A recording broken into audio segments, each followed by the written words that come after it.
नमस्कार, मी आहे सोनाली आणि तुमचं सोनाली स्पेशल डिश या चॅनलवरती खूप खूप मनापासून स्वागत.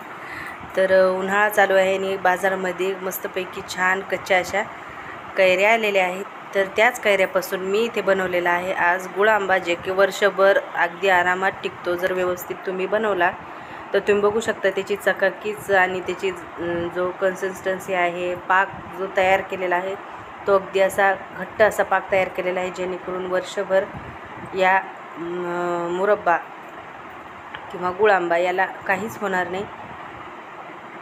तर इथे त्यासाठी मी इथे कैरी घेतलेली आहे. अगदी कच्ची आपल्याला कैरी इथे घ्यायची आहे आणि त्याच्यावरचं साल इथे आपल्याला काढून घ्यायचं आहे. तर पूर्ण साल मी या कैरीचं अशा पद्धतीने काढून घेणार आहे.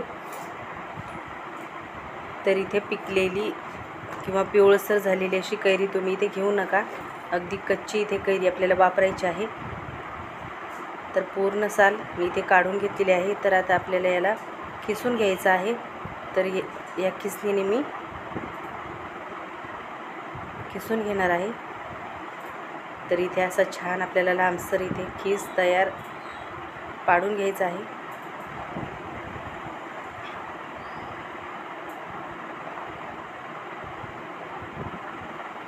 तर इथे गॅसवरती पॅन ठेवलेला आहे आणि त्याच्यामध्ये 2 चमचे मी तूप टाकून घेतलेलं आहे.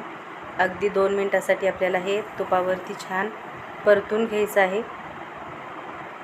जास्त वेळ परतायची गरज नाही, अगदी 2 मिनिटासाठी परतून घ्यायचं आहे. जेणेकरून तुपामध्ये जर तुम्ही हा खीस कैरीचा खीस जर परतून घेतला तर याला वेगळीच चव येते. खूप टेस्टी असा इथे मुरब्बा आपला तयार होतो. तर जेवढी कैरी घेतली आहे तेवढंच इथे कैरीचा खीस 1 वाटी घेतलेला आहे. तर त्याचं प्रमाण 1 वाटी गूळ इथे मी असं वापरलेलं आहे. समप्रमाणात इथे मी गूळ घेतलेला आहे. तर आता हे गूळ पूर्णपणे इथे मेल्ट करून घ्यायचा आहे. तर जास्त वेळ लागत नाही, अगदी 10 मिनिटामध्ये हा गुळ आंबा, हा मुरब्बा तयार होतो. तर वेलची पूड देखील टाकलेली आहे. दालचिनीचे 2-3 तुकडे टाकलेले आहेत आणि 4-5 लवंगा देखील टाकलेले आहेत. तर हे गुळाचं जे पाणी आहे एक्स्ट्राचं ते सर्व आपल्याला इथे घट्ट होईपर्यंत आपल्याला इथे हा असाच गुळ आंबा परतून घ्यायचा आहे.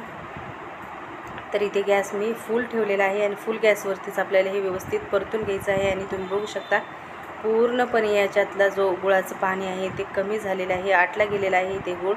आणि असं छान अशी याला तार आलेली आहे, घट्टसर असा इथे गोळा तयार झालेला आहे. तर आता गॅस बंद करून मी असंच छान पसरवून ठेवलं होतं फॅनखाली. आणि आता हे छान घट्ट असं थंड झाल्याच्या नंतर आता याच्यामधले जी दालचिनीचे तुकडे आहेत ते इथे तुम्ही काढून घेऊ शकता, जेणेकरून ते खाते वेळेस दातामध्ये येणार नाही आणि त्याचा फ्लेवर जो आहे तो पूर्णपणे याच्यामध्ये उतरला गेलेला आहे. त्याच्यामुळे दालचिनीचे तुकडे तुम्ही काढून ठेवले तरी काही हरकत नाही. आणि इथे काचेच्या बरणीमध्ये तुम्हाला हा स्टोअर करून ठेवायचा आहे, जेणेकरून हा व्यवस्थित टिकेल. तर या मुरब्ब्याला पाण्याचा हात अजिबात लागू द्यायचा नाही किंवा खराब चमचा वगैरे याच्यामध्ये घालू नका, जेणेकरून हा मुरब्बा खराब होईल. तर स्वच्छ चमच्यानेच हा मुरब्बा इथे घ्या आणि याला झाकण लावून व्यवस्थित तुम्ही ठेवून देऊ शकता. तर काय शायनिंग आलेली आहे, खूप असा टेस्टी असा इथे मुरब्बा तयार झालेला आहे, अगदी हेल्दी असा. तर कशी वाटली तुम्हाला आजची रेसिपी कमेंट करून सांगायला विसरू नका. आणि त्याचबरोबर पुन्हा भेटूया असेच एका छानशा उन्हाळी रेसिपीबरोबर. तोपर्यंत बाय.